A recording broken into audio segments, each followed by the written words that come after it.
Bonjour. Dans le cours d'aujourd'hui, on va voir la méthode matricielle d'Huffman. Après une brève introduction, nous donnons le principe de base de la méthode puis nous expliquons les étapes d'application de cette méthode et nous terminons par un exemple d'application. Nous savons que la table de Carnot ne peut pas résoudre directement un problème séquentiel.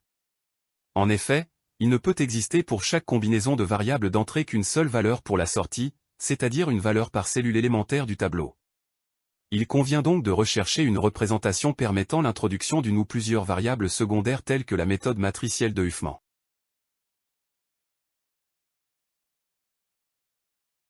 En résumé, à la fin de ce chapitre vous serez capable de résoudre directement un problème séquentiel en utilisant la méthode matricielle de Huffman. Pour maîtriser la méthode matricielle d'Huffman, il est essentiel d'avoir des connaissances préalables sur les concepts suivants. Les automates finis, les machines à état fini, les compteurs, les registres à décalage, les horloges.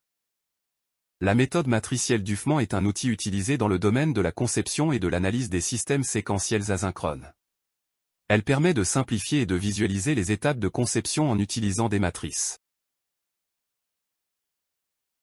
La méthode matricielle d'Huffman est basée sur la matrice primitive qui représente les relations entre les variables d'entrée et de sortie d'un système séquentiel. Cette matrice permet de décrire les états stables du système et les transitions entre ces états. La matrice primitive permet de décrire les états stables du système et les transitions entre ces états en appliquant les étapes suivantes. Définition des variables d'entrée et de sortie. La construction de la matrice primitive. Le remplissage de la matrice primitive. L'analyse des états stables. L'élimination des aléas. On appelle séquence une succession bouclée d'états stables séparés par des états transitoires. Supposons que l'on dispose, pour commander l'allumage d'une lampelle, de deux boutons poussoirs, l'un appelé M ou marche et l'autre A, ou arrêt. Nous pouvons voir en examinant le tableau qu'il existe pour deux combinaisons identiques des variables d'entrée, A et M, deux états logiques différents pour une combinaison cerclée. Ceci est nouveau. Nous ne pouvons donc pas résoudre le problème par la méthode combinatoire traditionnelle. En effet, le tableau de Carnot n'admet qu'une valeur 1 ou 0 par case ou combinaison des variables d'entrée. On dispose de deux variables d'entrée, M et A. Ces deux variables permettent d'obtenir 4 combinaisons. Comme point de départ, on se sert d'un tableau avec 4 colonnes correspondant aux combinaisons des entrées que l'on range selon le code binaire réfléchi. Dans une cinquième colonne, on inscrira la valeur binaire de l'état de sortie.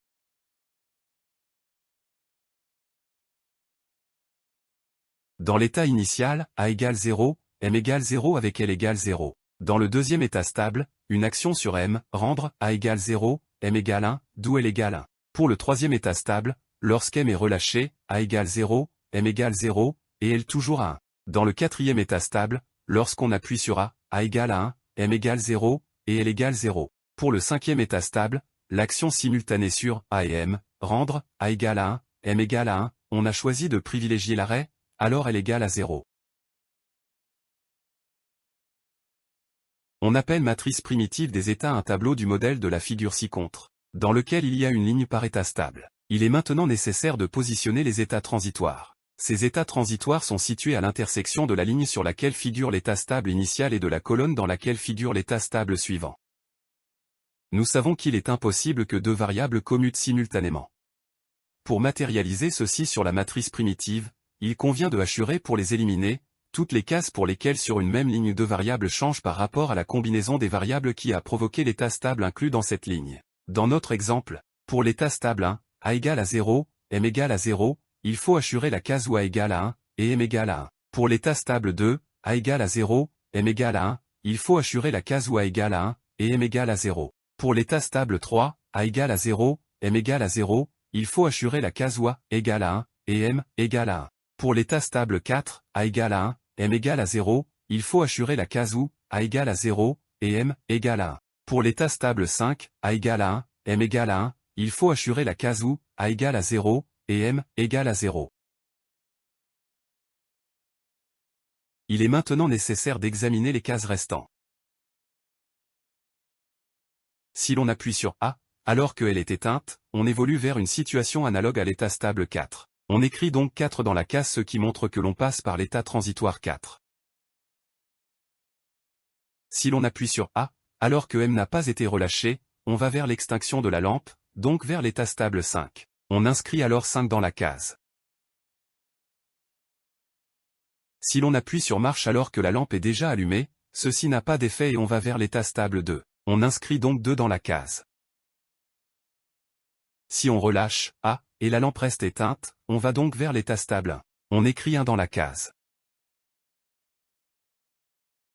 Si on relâche A, alors que A et M étaient actionnés et qu'elle était éteinte, la lampe se rallume parce qu'on revient à l'état stable 2. On inscrit donc 2 dans la case. Si on relâche le bouton marche alors qu'elle est éteinte, on revient vers l'état stable 4. On écrit donc 4 dans la case. Finalement, on obtient la matrice primitive complète ci-contre. Il est souhaitable de ramener la matrice primitive des états à une matrice contractée afin de diminuer le nombre de lignes supplémentaires, celle-ci introduisant de nouvelles excitations et de nouvelles variables complémentaires ou transferts. Cette contraction se fait selon les règles suivantes. Il est possible de contracter la matrice primitive des états en superposant deux lignes si elles présentent verticalement les mêmes états. On peut fusionner deux lignes en une seule lorsqu'il y a un état stable ou un transitoire de même numéro situé dans la même colonne, ou un état stable ou transitoire avec une case assurée située dans la même colonne.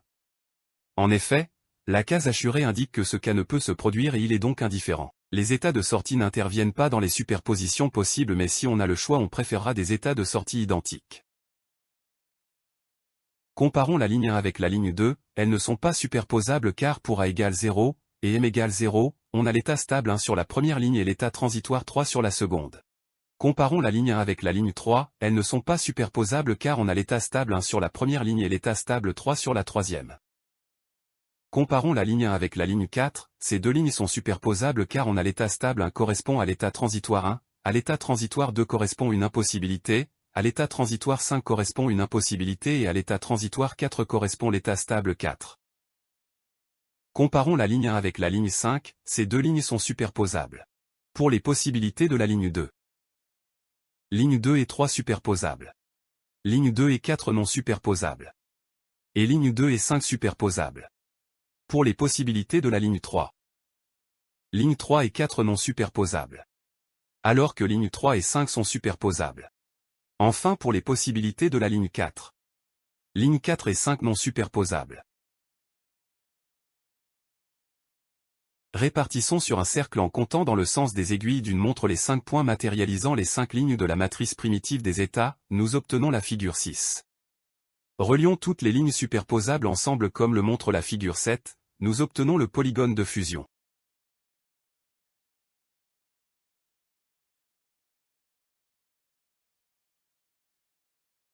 Après interpolation, nous obtenons deux triangles de sommet 1 5 4 et 2 5 3. Nous pouvons fusionner par exemple 2 ou 3 ou 5 jusqu'au n sommets reliés entre eux, mais chaque sommet ne doit figurer que dans un seul groupement. Dans notre cas, on peut réaliser les groupements 1 4 5 et 2 3, ou 2 3 5, et 1 4. Nous préférons les groupements 1 4 5 et 2 3, car à l'intérieur de chaque groupement l'état des sorties est identique. Ceci va faciliter ultérieurement les groupements dans l'ultime tableau de Carnot, mais ce n'est pas obligatoire et surtout pas toujours possible.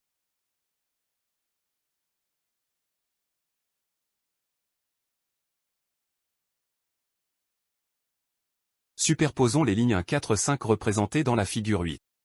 Nous obtenons la figure 9. La figure 10 représente les lignes 2 et 3 de la matrice primitive avant fusion. Alors que la figure 11 représente ces deux lignes après fusion. Nous pouvons reconstituer une matrice dite contractée au moyen des lignes 1 4 5 et 2 3. La figure 12 représente cette matrice contractée. Nous voyons à la figure 12 que la matrice contractée comprend deux lignes, ce qui signifie que les variables complémentaires ou transferts sont au nombre de 1, seulement que l'on appelle x. Pour une matrice de deux lignes, on a un variable complémentaire, une matrice de 4 lignes, on a deux variables complémentaires et pour 2 à la puissance n lignes, on a n variables. Si la matrice comprend une seule ligne, le système examiné peut se résumer à un système combinatoire. Établissons le tableau de Carnot de la sortie en reportant les valeurs binaires de la sortie pour les états stables considérés dans la matrice contractée. On recherchera l'état de L, pour un état stable donné dans la matrice primitive des états. Pour l'état stable numéro 1. L égale à 0. Pour l'état stable 2. L égale à 1. Pour l'état stable 3. L égale à 1. Pour l'état stable 4. L égale à 0. Et pour l'état stable 5. L égale à 0. Finalement, nous obtenons le tableau ci-contre. Il reste 3 cases à remplir pour les états transitoires. Nous reporterons l'état logique de la sortie, 1 ou 0, pour l'état stable vers lequel l'état transitoire considéré évolue. L'état transitoire 2 évolue vers l'état stable 2, pour lequel L égale à 1. L'état transitoire 5 évolue vers l'état stable 5, pour lequel L égale à 0. Et l'état transitoire 4 évolue vers l'état stable 4, pour lequel L égale à 0. Enfin nous obtenons le tableau de Carnot final ci-contre. À partir de ce tableau de Carnot, le problème est redevenu un problème combinatoire. Nous pouvons réaliser les groupements possibles de L égale à 1. Ils sont représentés dans la figure ci-contre. Finalement, on obtient l'équation suivante de L.